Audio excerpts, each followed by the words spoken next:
Assalamualaikum warahmatullahi wabarakatuh, guys yang dimuliakan Allah Subhanahu wa taala. Kita dalam kehidupan ingin selalu beramal sebaik mungkin dan berharap amal yang kita kerjakan menjadikan suatu pahala bagi diri kita. Namun ada beberapa ketentuan Allah Subhanahu wa taala yang sangatlah harus kita perhatikan. Apabila kita tidak memiliki keempat ketentuan Allah ini, khususnya dalam memasuki rumah Allah Subhanahu wa taala. Inna baitallah masajid, sesungguhnya rumah Allah adalah masjid-masjid. Di dalam hadis qudsi yang diriwayatkan Ad-Daulani yang bersumber dari Huzaifah radhiyallahu an, di mana Rasulullah sallallahu alaihi wasallam mendapatkan wahyu dari Allah Subhanahu wa taala untuk memperingati umatnya agar memiliki keempat kategori kriteria ini dalam memasuki masjid, masuki rumah Allah Subhanahu wa taala. Bukan saja dirahmati, bisa saja dilaknati Allah lantaran tidak memiliki keempat karakter ini. A'udzubillahi minasyaitonirrajim.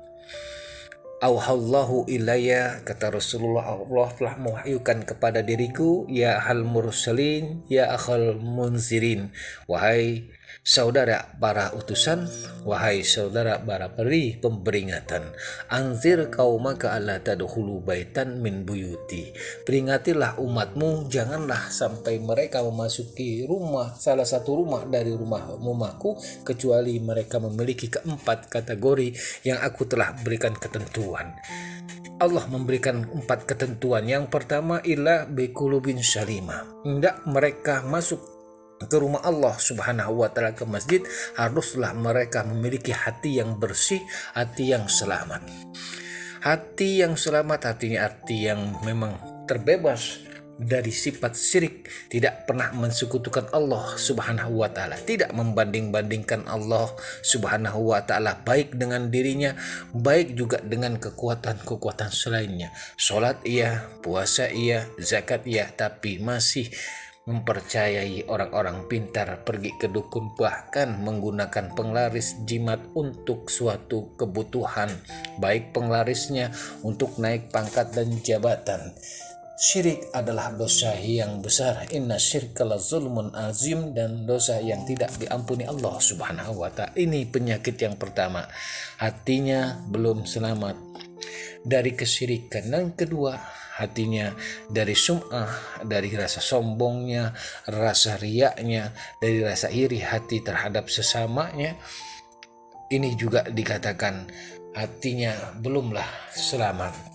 Ini yang pertama. Makanya Rasulullah sallallahu alaihi wasallam selalu berpesan kepada kita, ala ketahuilah, inna fil jasadil mudghah, sesungguhnya di dalam jasad, di dalam tubuh kita ada segumpal daging, dan segumpal daging ini yang idza salahat, apa dia baik, maka salahat jasadu kulluh, maka baiklah seluruh anggota tubuhnya. Wa idza fasadat fasadal jasadu kulluh, apa dia yang segumpal tadi rusak, maka rusaklah seluruh anggota tubuhnya. Ala wahya qalbun, ketahuilah yang itu yang disebut hati. Hati adalah lentera, segala amar perbuatan manusia tercermin dari hati yang bersih. Guys yang dimuliakan Allah Subhanahu wa taala, ini yang pertama, harus kita memiliki hati bersih, bebas dari kesyirikan, bebas dari kemusikan, bebas dari penyakit hati. Lalu yang kedua, kata Allah Subhanahu wa ta'ala, bi al-sunin sadiqatin, lisannya selalu berkata kebenaran. Qulil haqqa walau kana mur, qulil haqqa walau kana murun, katakanlah yang benar walaupun pahit adanya. Memang berat untuk mengatakan suatu kebenaran, apalagi kezoliman yang kita lihat. Kita untuk mengungkapkan suatu kebenaran, untuk membela suatu kebenaran, untuk menupaskan kezoliman, kita harus berani maju untuk membela, mengatakan suatu kebenaran, tapi di sini banyak juga penguasa yang berbicara tentang kedustaan. Ketahuilah, dusta akan ditutupi oleh ribuan dusta yang lainnya. Makanya lidah ini adalah lidah memang tidak bertulang, tapi apabila berucap sembarang bukan main akibatnya, bukan main kepalang. Antar kehidupan rumah tangga bisa perabotan pun pada melayang. Bahkan dalam suatu warga bisa terjadi tawuran, bebatuan pun pada melayang. Antar negara bisa terjadi perang. Bahkan akibat lidah yang tak bertulang ini bisa menghancurkan, meruntuhkan kesatuan dan persatuan. Bahkan bisa menghancurkan suatu tatanan kehidupan, bahkan tatanan suatu negara. Guys yang dimuliakan Allah Subhanahu wa Ta'ala. Maka yang dikatakan bahwasanya manusia kita yang dipegang adalah omongannya, dan selamatnya kita manusia tergantung bagaimana kita pandai menjaga lidah kita. Salamatul insan fi hibzil lisan. Ma'asyiral muslimin rahimakumullah, salah satu daripada sifat munafik adalah kita berdusta, tidak pandai menjaga lidah kita. Ala ayatul munafikin salasa. Ketahui dia, tanda-tanda munafik ada 3. Salah satunya idza hadasa kadzaba, dia berbicara berbohong.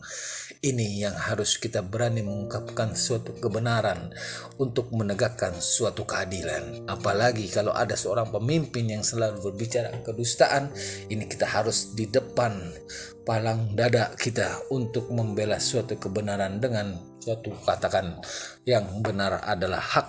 Karena kebenaran inilah yang justru akan menghancurkan suatu kebatilan. Innal batila kana zahuqa qulil haqqa walau kana murran.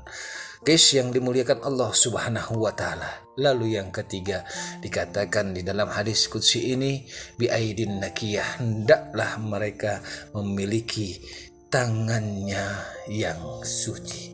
Tangan hati terbebas daripada rampasan, pencurian, mengambil hak orang lain, atau melegalisasikan yang haram untuk suatu kepentingan kepribadian.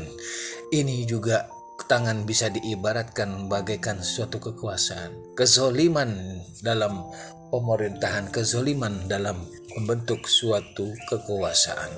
Guys yang dimuliakan Allah Subhanahu wa Ta'ala. Lalu yang keempat dikatakan bahwasanya bibicurjun tahira bi furujin tahira, hendaklah mereka menjaga kemaluannya. Inilah kemaluan adalah suatu yang harus kita tutupi. Kemaluan yang harus kita jaga kebersihannya, karena kemaluan kalau sudah tidak bisa kita jaga maka kehancuran, bahkan bisa mencapai suatu kematian.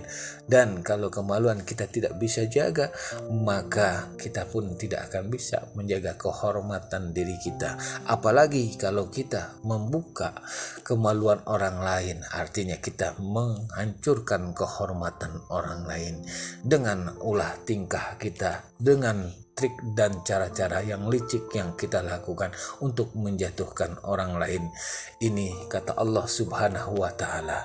Bahkan Allah mengancam, wala yadkhulu wala adi ahadin min ibadi inda ahadum minkum zolama. Apabila di antara kalian itu masih memiliki kezoliman, artinya hatinya belum bersih, tangannya belum bersih, lidahnya juga belum bersih, kemaluannya belum bersih terhadap sesama, masih memiliki kezoliman, maka kata Allah, fa'al'anahu madama qa'iman baina yadayya yusalli, walaupun mereka sholat di hadapanku tapi aku laknat, bukan aku rahmati, hatta yarudda tilka zolama ila, sampai kita meminta maaf, minta ridhonya dari orang yang dizalimi. Yang pernah kita sakit hati kepada orang lain, yang karena kita syirik pada orang lain, kita minta maaf. Dan tangan kita pernah mengambil hak orang lain, pulangkan, dan kita mohon maaf kepadanya. Apabila perkataan kita telah memfitnah dia, setelah kita mengadu domba, kita membuat gibah kemana-mana tentang seorang, kita minta maaf dan ridhonya. Dan apalagi kalau kita tidak bisa menjaga kehormatan orang, kita hancurkan kehormatan lain dengan menjelekannya dia.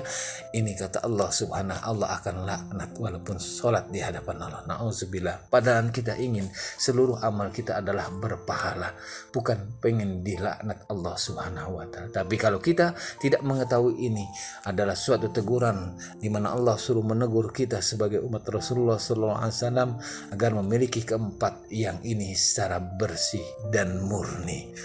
Nah, apabila setelah itu kata Allah, kalau kita dikembalikan kepada ahlinya, wakunu basaruh alladzi yubsiru bi, aku akan menjadi pandangannya di saat mereka menggunakan pandangan itu, dan akunu sam'ahu alladzi yasma'u bih, aku juga akan menjadikan juga pendengarannya di saat dia menggunakan pendengarannya, dan yakunu auliyai wa asqiyai, dan aku jadikan mereka sebagai waliku, dan aku jadikan mereka orang pilihanku di dunia. Allah jamin pandangannya, Allah jamin pendengarannya adalah pendengaran Allah, dan Allah tempatkan dia sebagai walinya, sebagai walinya, sebagai orang pilihannya. Guys yang dimuliakan Allah Subhanahu wa taala, bahkan Allah menempatkan orang-orang yang memiliki keempat ini jari tetangga Allah Subhanahu wa taala bil jannah, di surganya Allah, ma'an nabiin wasiddiqin waswada wassolihin, dengan orang-orang para nabi, dengan para syuhada, para solihin,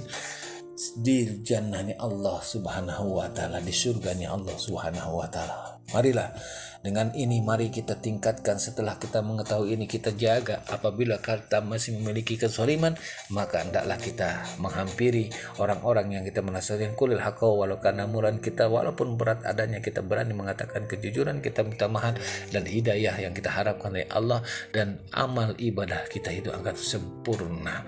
Bismillahirrahmanirrahim. Semoga yang ini bermanfaat. Assalamualaikum warahmatullahi wabarakatuh.